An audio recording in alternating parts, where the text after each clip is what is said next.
Igreja, abramos as nossas Bíblias lá no livro de Lucas, o capítulo de número 8, verso 43 ao 48, é um clássico bíblico maravilhoso. Eu acho muito lindo essa passagem. Já li, reli, já ouvi várias pregações, mas como a palavra de Deus se renova a cada dia, né?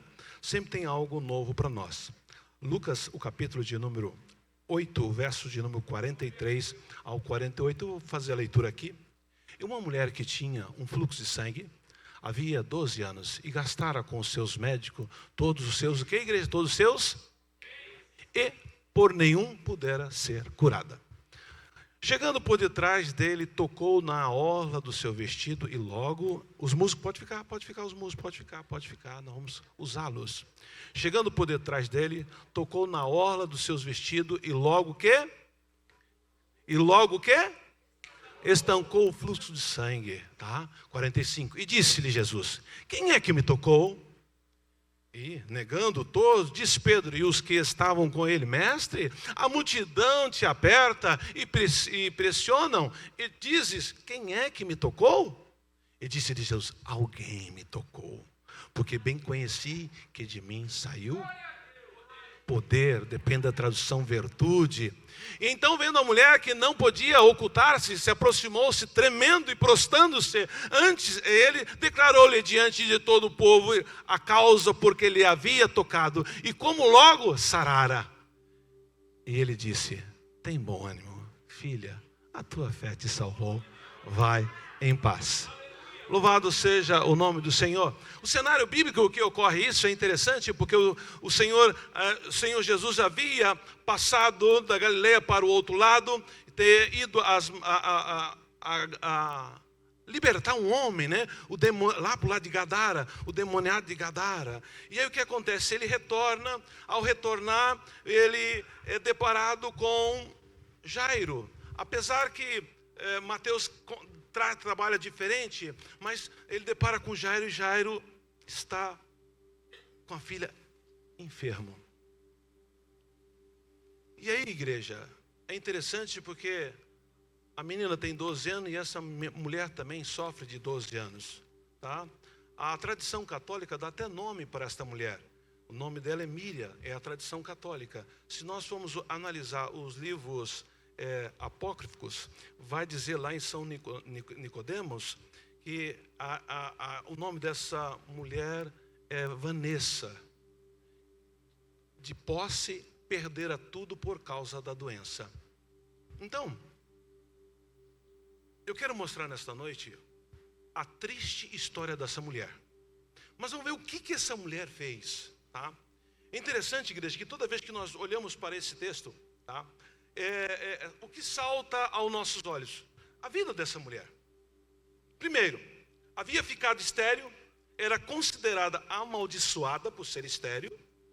Caso semelhante nós vamos ver lá em 1 Samuel, capítulo 1 e 15. Coloca para mim, por favor, 1 Samuel 1 e 15, uma passagem bem conhecida. A Diana, né? O motivo de Diana estar tão triste, magoada, chateada, porque era estéril. E olha o que ela diz: porém Ana respondeu: não, senhor meu, eu sou uma mulher atribulada. Qual era a tribulação dela? Era estéril de espírito, nem vinho nem bebida forte tenho bebido, porém tenho derramado ao Senhor minha alma perante o Senhor. Por era estéril, era considerada amaldiçoada. Então, a triste história dessa mulher, que o texto não dá nome, a tradição dá nome, mas o texto não dá nome, tá? Eu fico o que o texto diz que essa mulher era amaldiçoada, não podia, por causa da doença. Segundo, havia ficado pobre, gastaram os seus bens com o tratamento da doença e não foi curada. E é frustrante. Há 12 anos atrás era uma mulher rica e agora não tem nada. E gastou todos os seus haveres, com médico, com remédio, e nada aconteceu. Isto é frustrante. Então, não é uma história linda de ouvir. Não é uma história, porque dizemos, que maravilha. Não. É uma história de decadência, de sofrimento, de tristeza.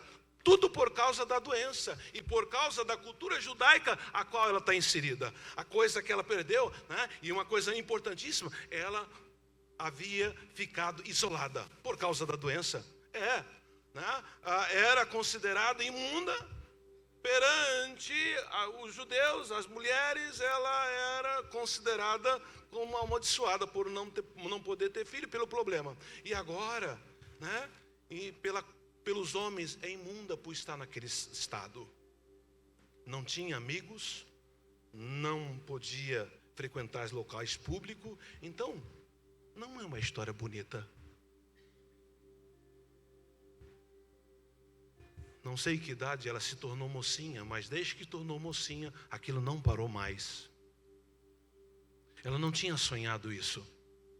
E se nós olhar para o texto, isso salta aos nossos olhos. Puxa, talvez teve uma infância maravilhosa, porque os seus pais tinham condições. Talvez tenha até frequentado as melhores escolas. Tinha um futuro, uma brilhante sonho de casar, aquela coisa toda, como qualquer moça, antes de se tornar mocinha. Porém, ela viu tudo cair por terra, quando se tornou mocinha. E toda a herdade foi embora. Então, é uma história não linda. Mas o que chama a atenção quando nós fazemos a leitura desse texto, é que eu até marquei aqui, a visão faz você superar a crise. Ela não olhou para o desconforto que ela estava passando. Então, não importa a crise que você esteja passando, ou o problema, ou aflições, a visão faz superar a crise. Qual a visão que você tem? Se a tua visão for Cristo, ele ouviu que Jesus estava por ali. Igreja, ela tirou força da onde não tinha. Então essa mulher que não tem nome, tá, nos dá uma aula de perseverança, uma aula de encher os nossos olhos, porque o estado dela é um estado cadavérico. 12 anos perdendo sangue, né? Você sabe que é ferro, perde, ela está, além de toda a alma triste, abatida, além de toda a situação, o vigor físico. Não sabemos quanto metros ou quilômetros ela percorreu para até chegar a Cristo, mas foi o mais longo da vida dela, porque está doente, está anêmica, está fraca. Então quando nós olhamos, essa mulher, ela não olhou para o estado que ela estava, a crise, ela não olhou para a história triste, ela não ficou murmurando, ela não ficou trancada, não, para mim não tem mais esperança, não. Ela olhou para a situação, arrancou força e falou: eu vou para Cristo, eu vou ver Jesus. É o que nós temos que aprender. Quando a situação, a crise vier, e entenda bem que nós temos uma situação muito complicada dentro de nós, a nossa alma, os sentimentos, as emoções. É a primeira a baixar, é o primeiro a desfalecer. Somos regidos por isso. E esta mulher, diante de tudo isso, eu vou onde está Jesus. Ao primeiro desconforto dela, 12 anos com hemorragia. 12 anos, não são 12 dias. Hoje, com toda a ciência moderna, aquela coisa, mas não nada, naquela época era trapo, tinha que estar tomando banho toda hora, se lavando toda hora, porque senão era um mau cheiro. Então, ela não olhou para esse desconforto, não olhou para essa situação, não olhou para esse problema. Eu vou tocar em Jesus. Segunda coisa, né? O segundo desconforto emocional. Essa mulher, ela está... Olha, o emocional, ela considera imunda, gera ansiedade, estresse, tristeza, dúvida, culpa, rejeição e o pior, o desprezo. Ninguém queria chegar perto dela. Dentro da cultura judaica, ela é imunda. Ela nunca teve o prazer de pegar na mão de alguém, dar um bom dia, um shalom Adonai. Não. Isso foi tirado dela logo que ela se tornou mocinha. Então, ela não olhou para esse desconforto. Ela também não olhou para o desconforto social. O medo de andar, porque dentro da lei podia ser apedrejada. Entenda bem, quando um leproso entrava na cidade, gritava: imundo, imundo, imundo. E com ela não era diferente, igreja. Mas ela não olhou para esse desconforto. Pastor, o que isso quer dizer? Independente da circunstância que você esteja passando, não olhe para esse desconforto. Olhe para Jesus. Olhe para Jesus. Outro desconforto que ela está enfrentando é o desconforto espiritual. Por causa da sua doença, né? E a lei de Moisés diz isso, ela não podia exercer atividade religiosa da época, nem ir ao templo e nem realizar o seu culto. Está confinado agora a um local. Diante de todo esse panorama, ela não deu ouvido. A visão dela tinha um alvo. A visão dela tinha um alvo, era Jesus. Às vezes nós queremos nos abater por causa da circunstância, por causa do desconforto. Não se abate. Chame Jesus, olhe para Jesus. Louvado seja o nome do Senhor. Então, isso me chama a atenção. Outra coisa que me chama a atenção nesse texto, a vontade enche você de entusiasmo. Ela está anêmica, tá? Ela está naquele estado, se arrastando. Ela não chegou por cima, ela não tocou no ombro, ela não tocou na lateral, ela tocou na orla embaixo, porque chegou se arrastando, igreja. E outra coisa, romper uma multidão, nós não estamos falando de 200, 300 pessoas, não. Nós estamos falando aproximadamente de 15 a 20, de 15 a 30 mil pessoas. Se você for analisar as multiplicações dos pães, haviam 5 mil pessoas, 5 mil homens, fora mulher e criança. Vamos multiplicar isso por 3, já dá 15 mil. Então ela está enfrentando uma barreira, né, de aproximadamente 15 ou 20 ou mais, 20 mil pessoas. Então não é, dá licença, não. Talvez nem voz tinha, estava tão anêmica, tão abatida, tão fraca. Foi se arrastando. Então isso sabe, igreja, o entusiasmo dessa mulher. Amém, nós estamos tanto tempo na igreja e não temos o entusiasmo dessa mulher. Passamos um dia maravilhoso, jantamos, almoçamos, tomamos café, mas não temos o entusiasmo de ir até Jesus. O entusiasmo dessa mulher, sabe, quando você começa a analisar o fator histórico, que cada um de nós podemos analisar, porque somos ser humano também. Todos nós aqui já ficamos tristes, uma gripe, já deixa, né? Agora essa mulher não. Então me salta aos olhos o entusiasmo dessa mulher. Então a vontade encheu, né? A vontade enche você do entusiasmo. Então a vontade dela encheu. A fé verdadeira nos leva a agir. A fé.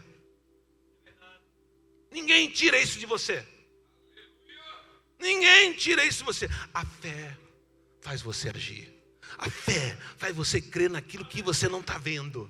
E porque essa mulher estava cheia de entusiasmo por causa da cura dela. Então, só em Jesus encontramos tudo o que precisamos. A partir do momento que eu e você tivemos essa plena convicção, essa plena certeza que só em Jesus nós temos tudo o que precisamos.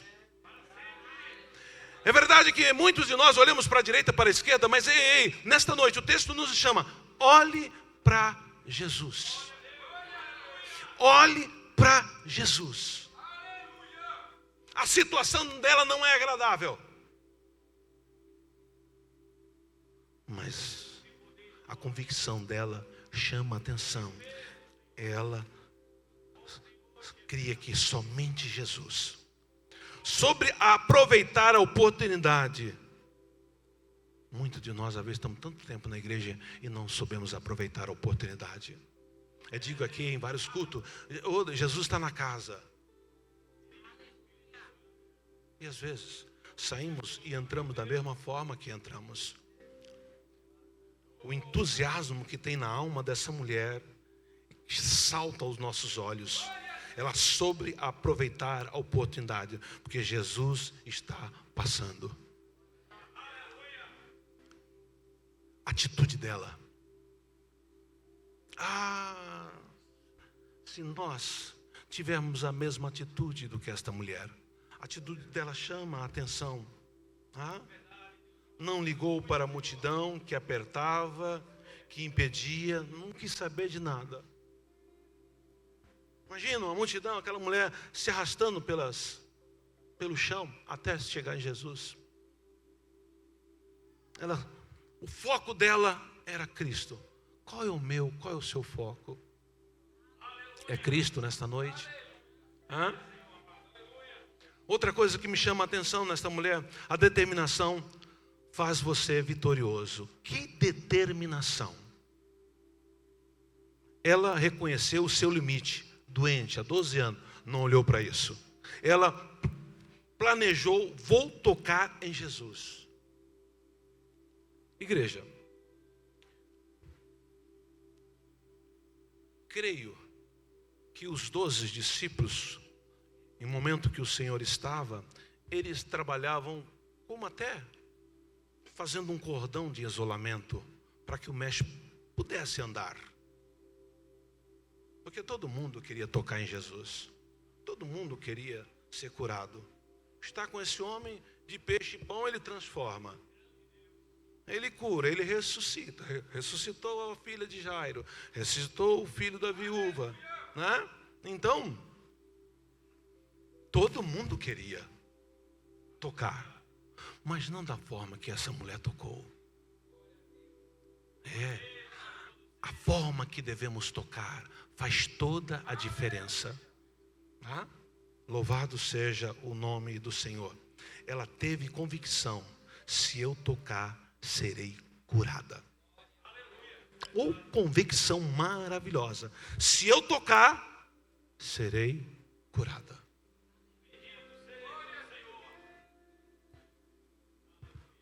Poderia parecer o que for, a convicção dessa mulher era nítida: se eu tocar nele, eu serei curado. A sua fé é a resposta para a superação. Nós, como ser humano, cruzamos os braços. Não faça isso. No momento de crise, corra. No momento de crise, busque. No momento de crise, ore, clame. Creia através da fé. Deus não precisa ser explicado. Deus precisa ser conhecido. Igreja. Às vezes estamos tanto tempo carregando Bíblia, né, aquela coisa toda. Não, Deus não precisa ser explicado. Se Ele for explicado, Ele deixa de ser Deus. Ele precisa ser conhecido. Ao toque daquela mulher, opa, eu quero conhecer essa mulher. Eu quero conhecer essa pessoa, quer dizer, alguém me tocou. Porque o toque foi diferente. Que nessa noite nós possamos aprender através da fé a tocar em Jesus de um modo diferente. Está todo mundo tocando, está todo mundo. E outra coisa, igreja, foi na orla, não foi na pele. Ele sentiu virtude, porque o toque foi diferente. A fé dessa mulher foi tremenda. Tremenda. Muitas vezes, um período de deserto serve para nos mostrar que tudo que eu e você precisa é dele. Então, nesta noite, com essas rápidas palavras, que podemos entender o quão precioso é o nosso Senhor Jesus. O quanto precisamos a cada dia depender, gerar um relacionamento para com Ele. Porque é bem certo, queremos vitória, queremos bênção. Mas o fator é como tocar. E só através da fé. Sem fé é impossível agradar a Deus. Sem fé é possível se aproximar dEle. Então precisamos de ter fé. Precisamos usar os recursos que essa mulher usou. Ter entusiasmo. Ter coragem. Ter força. E depender da fé. Fazendo isso, seremos vitoriosos em Cristo Jesus. Amém? Louvado seja o nome do Senhor. Pastor Samuel, cantando o hino para a glória do Altíssimo.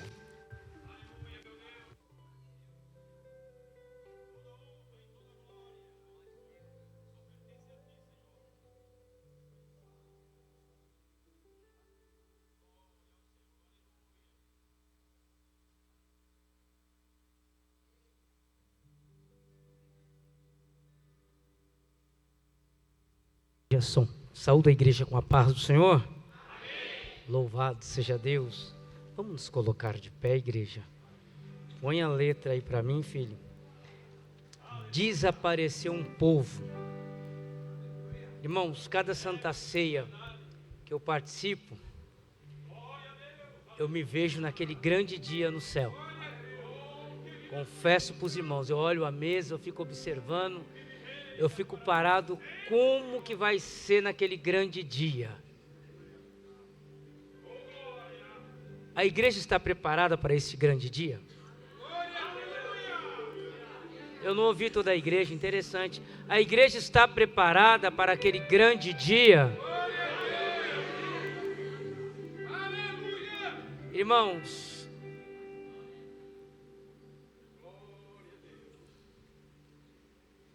uma coisa que está me chamando a atenção, irmãos, a minha esposa sabe disso, eu estou me desapegando das coisas aqui dessa terra, confesso para os irmãos. Eu quero o céu, irmãos. Eu quero o céu. E quando o pastor estava pregando, ministrando a palavra, desde o começo do culto,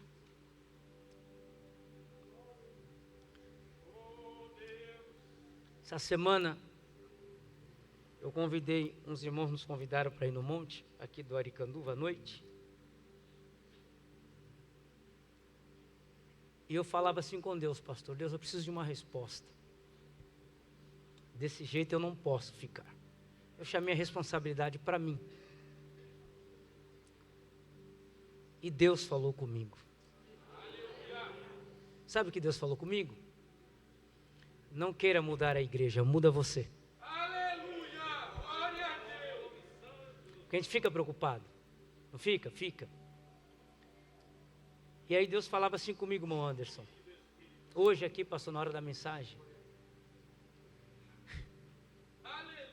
Eu, pastor Samuel, tenho condições de chegar em cada um de vocês e falar assim: eu te amo em Cristo Jesus. Sabe por quê, igreja? Porque eu quero morar no céu. Irmãos,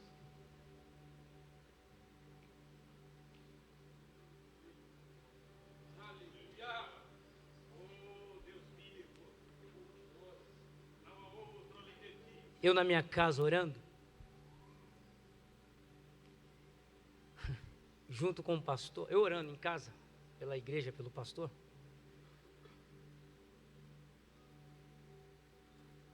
eu estou sentindo, irmão, diante de Deus, o peso da responsabilidade.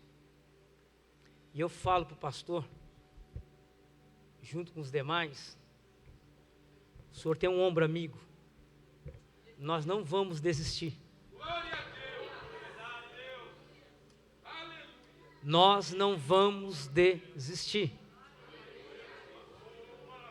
Irmão, vou falar o que Deus está mandando eu falar, já vou louvar. É duro o que eu vou falar.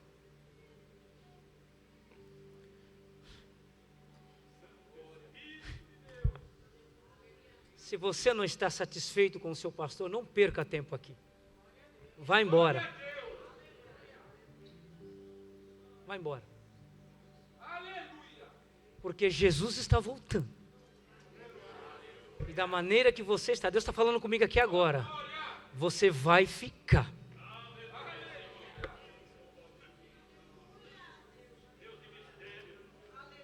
Sabe o que Deus falou comigo? Quando o pastor estava pregando?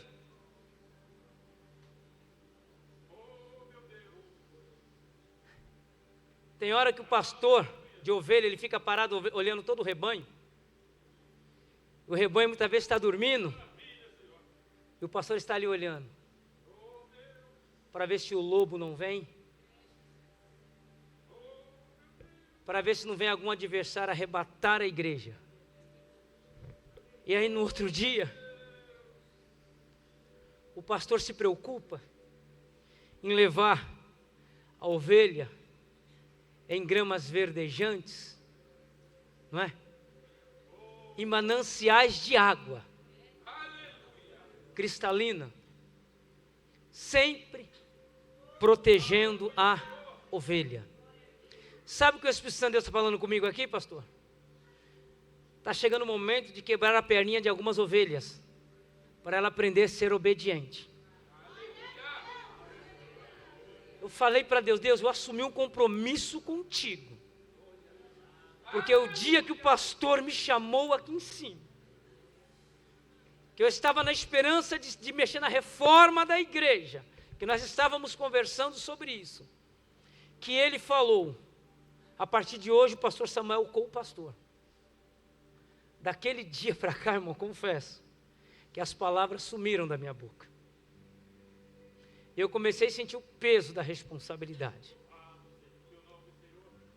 Confesso para os irmãos que chegou o momento de me querer chegar no pastor. Eu falei, pastor, isso aqui não é para mim, não. Pensei.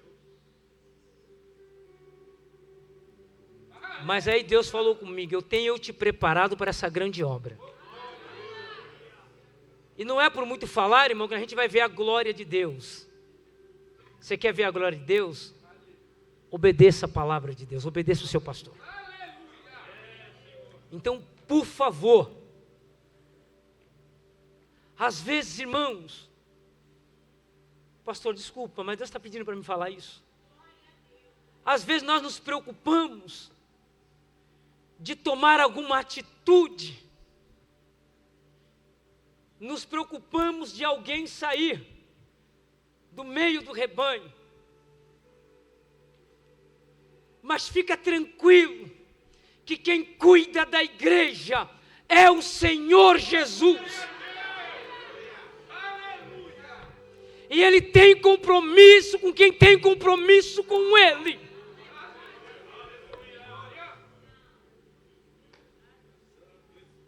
E sabe o que Deus falou comigo lá no monte? É hora de você abrir a boca.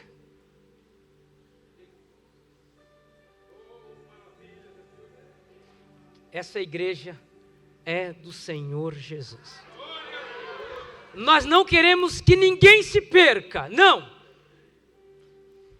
Senão, como diz o pastor, senão fecharia a igreja. O que Deus me ensinou dá muito bem para me ensinar os meus filhos, conduzir ele, a minha família, a uma salvação eterna. Mas aí não. Viemos, estamos desgastando, até parece envelhecendo mais rápido. Esse dia eu olhei no espelho, falei, Jesus amado, o meu cabelo, mano, eu estou quase chegando lá, viu, mano?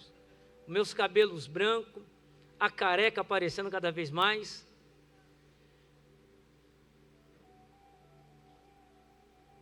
E Deus falou comigo, para nós pastores, é tempo de nós reagir a tudo isso, mas reagir dentro da palavra de Deus.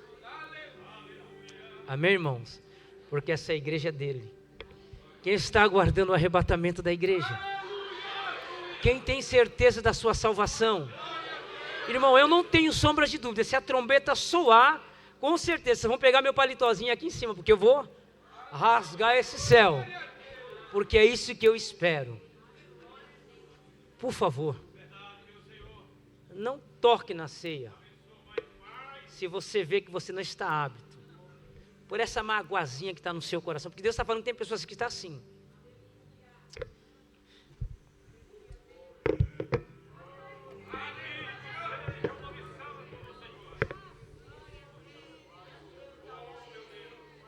Você, dessa semana, você falou assim, eu não estou suportando o pastor Barbosa. Você falou essa semana, Deus está falando comigo, e Deus manda falar que vai ter um encontro com você. Põe a tua casa em ordem, porque morrerás e não viverá. Deus manda falar assim, acabou, brincou demais, tocou demais.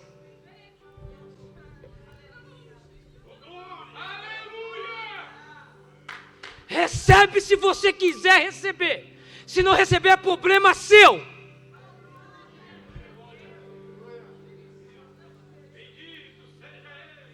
Mas uma coisa nós temos certeza, chegaremos diante do Senhor com as nossas mãos limpas, com o dever cumprido de levar a esta igreja a esta tão grande salvação que está em Cristo Jesus.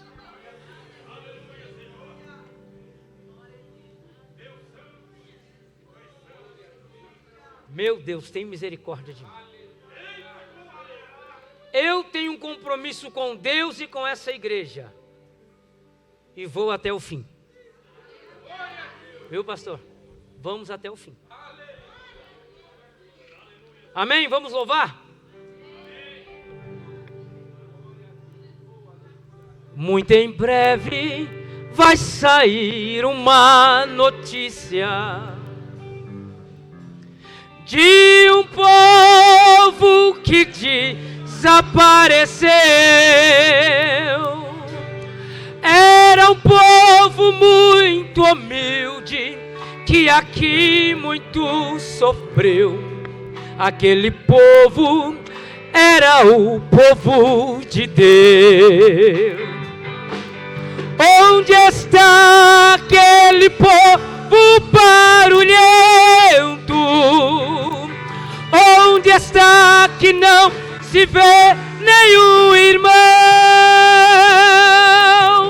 Alguém com voz de lamento vai dizer neste momento: aquele povo foi embora pra Sião.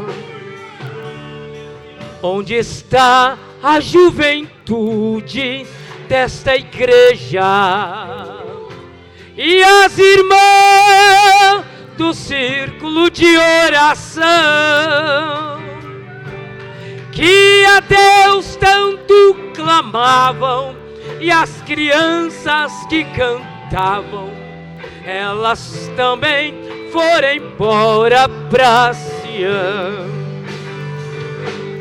Onde está aquele povo barulhento? Onde está que não se vê nenhum irmão? Alguém com voz de lamento vai dizer neste momento: aquele povo foi embora pra Sião. Depois deste grande acontecimento, muitos crentes desviados vão voltar, procurando os irmãos para a reconciliação, mas infelizmente não vão encontrar. Onde está aquele povo barulhento? Onde está que não se vê nenhum irmão? Alguém com voz de lamento vai dizer neste momento: aquele povo foi embora pra Sião. Onde está aquele povo?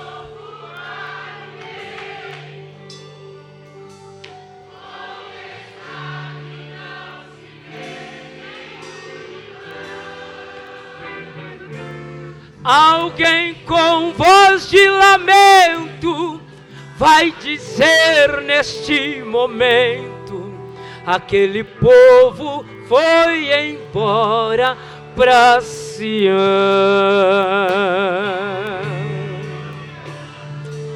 Alamande calamácia, ralalamande ralamácia.